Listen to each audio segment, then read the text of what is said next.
আমরা সকলকে বন্ধুরা, আশা করি আপনারা সকলে ভালো আছেন এবং সুস্থ আছেন। বন্ধুরা, আমরাও খুব ভালো আছি এবং সুস্থ আছি। তো একটা ছোট্ট ভিডিও নিয়ে চলে আসলাম, রান্নার ভিডিও। তো এটা আমার শাশুড়ি মার থেকে শেখা, ভাবলাম আপনাদের সাথেও শেয়ার করি। আর এই যে বন্ধুরা, আজ বানাবো পটলের তরকারি, একদম নিরামিষভাবে, একদম পেঁয়াজ রসুন কোনো কিছুই না। এটা আপনারা মঙ্গলবার, শনিবার বা যে কোনো দিন আপনাদের যেদিনকে নিরামিষ সেদিনকে আপনারা বানিয়ে খেতে পারেন, খেতে দারুণ লাগে।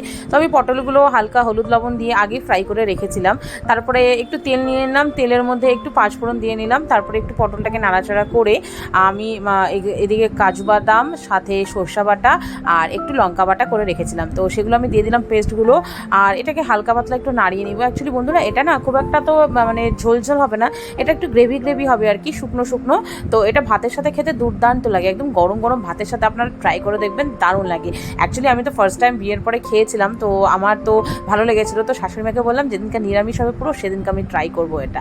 তো আজ আমি নিজের হাতে বানালাম, তো খেতে তো দারুণ লাগে আমার। তো ভাবলাম, অ্যাকচুয়ালি আমি পটল খুব একটা পছন্দ করি না। এর আগেও আপনাদের সাথে পটলের একটা রেসিপি শেয়ার করেছিলাম না বন্ধুরা, আমার মায়ের হাতে বানানো। আর আজ শেয়ার করছি আমার শাশুড়ির থেকে শেখা এই পটলের তরকারিটা। আর যে দেখতে পাচ্ছেন বন্ধুরা, আমার এখানে ঝোলটা অলমোস্ট শুকে গেছে। তো এটার মধ্যে একটু লঙ্কাগুলো, গোটা গোটা লঙ্কাগুলো দিয়ে দিব। আর দেখুন দেখতে কত সুন্দর লাগছে, তাই না বন্ধুরা? আপনারাও ট্রাই করে দেখবেন বাড়িতে, দারুণ লাগবে খেতে। আর সামান্য পরিমাণে একটু চিনি দিয়ে দিলাম, চিনিটা দিলাম এই যে ব্যালেন্সটা ইসে করার জন্য, আর একটু মিষ্টি মিষ্টি হবে খেতে।